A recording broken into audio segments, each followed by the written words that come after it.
Hey guys, welcome back to Mystifying Miracles, and today's story is basically about a car breakdown. Everyone's had one, they're always frustrating and just, they get your day in a tizzy, right? Well, such was the day in the life of a boy named Jay, and we're going to dive into his story, what happened, and the miraculous thing that took place, so stay tuned.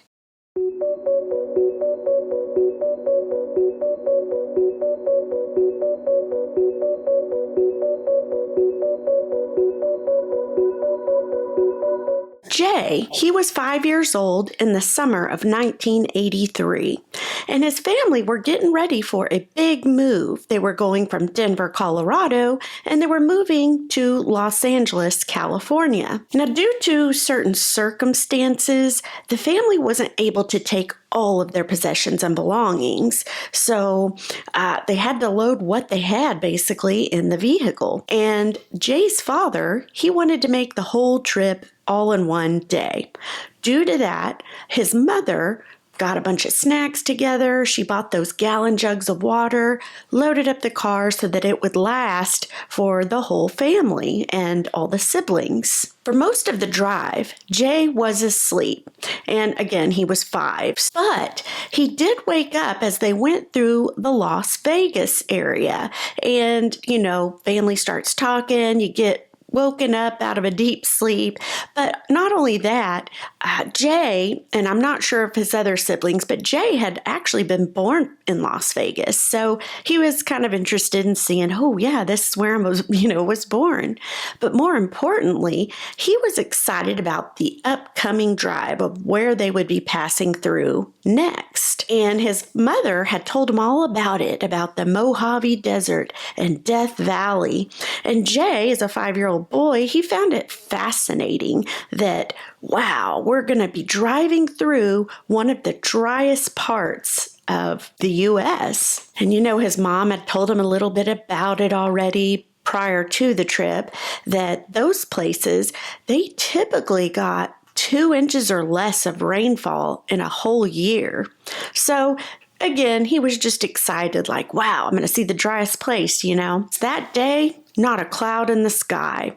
It was sunny and it was hot. So as they enter in the desert, that sweltering heat, it just overtook their vehicle. And they had to pull over to the side as the engine just sputtered out and finally went kaput. Now, Jay's dad, he didn't have any experience with cars, and he didn't have a clue what to do. But nonetheless, when that happens, what do? You go look under the hood, right? So that's what Jay's father did. Now, just making assumptions with what happened, how it looked, and how hot it was, Jay's dad surmised that obviously, the car had overheated as he was looking at the radiator. So Jay's father gathered one of the last bits of water that was left in one of the gallon jugs, and he poured it over the radiator and tried to start up the car, and it started right up. However, they were only able to travel just a little bit more down the road when the car stalled and died again.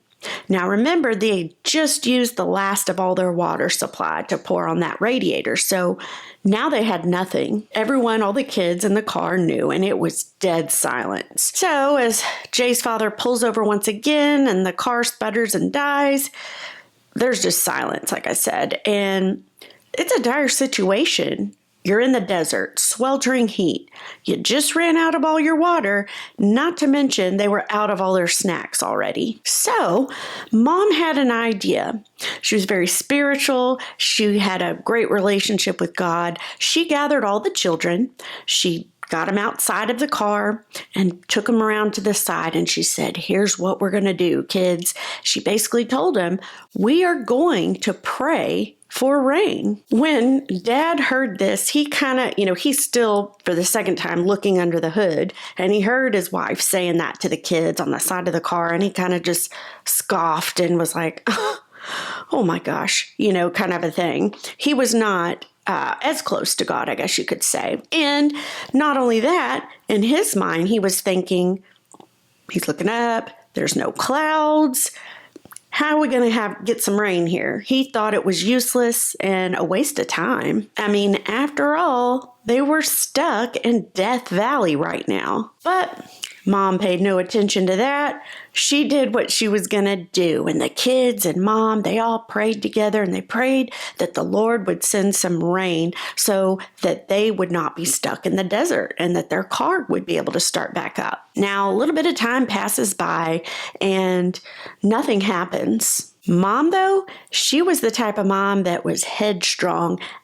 And so she knew what she needed to do next. She went around, grabbed her husband's hand, who was still over by the hood, pulls him back over to where the kids are, and basically tells him that you're going to join us in prayer as a family. We need to do this together as a family, and we are going to pray again. Well, Dad had no idea what else they were going to do. He had already looked under the hood twice, and there was nothing he could do to fix the problem. So to appease his wife, basically, he said, kind of was like, oh, all right, kind of a thing. So they all join hands. They all start to pray together as a family, and they pray that the Lord would bring some rain. And not a moment or two passes by when all of a sudden, the kids and the adults, Mom and Dad, they all start feeling tiny little pricks upon their arm as they're praying. No way. Couldn't be, though. Sure enough, though, by the time they all opened their eyes from that prayer, a downpour had ensued that fast. And they stood there in that downpour. Jay says he can remember as a 5-year-old boy.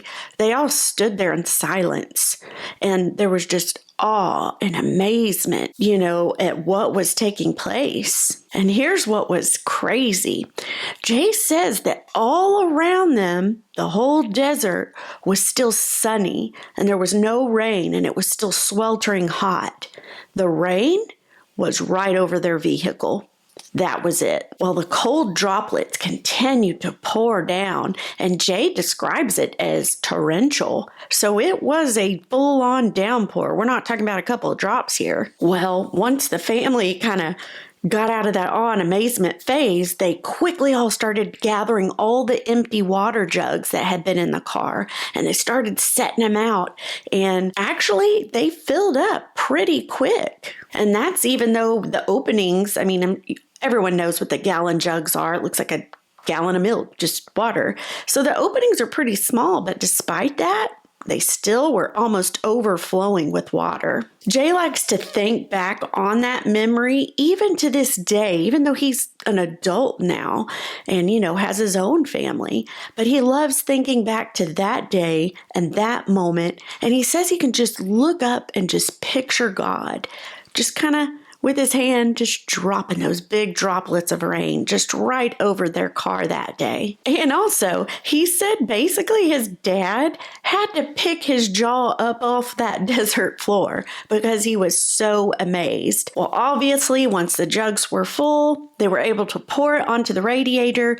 The car was fine. It started up, and the family was saved. And, it could have been a very different situation had they not prayed and knew what to do that day. Once the family made it to LA, Jay remembers his father talking to anyone that would listen. He just could not.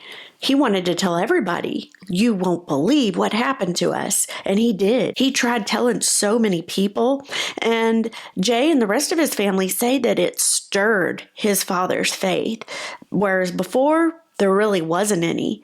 And then now, man, he was on fire. Because all this time, up until that miracle took place, his father had been, as the way he put it, playing Christian, and that was to appease his wife and family to keep the peace. But the rain that day, it changed all of it. Jay says the rest of his childhood, he can remember just it was filled with, like, as a family whole, with family devotionals, prayer, increased faith.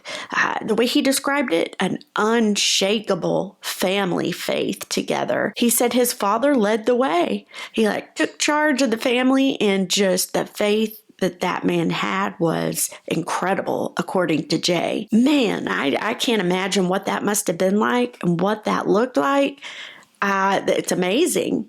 Let me know what you thought of this story, guys. I thank you for watching, for listening, and I hope these stories touch you. I hope they make you think of God on a deeper level and know that miracles happen all the time. And that's all I have for you guys. Thank you again, and I'm going to see you guys for the next one.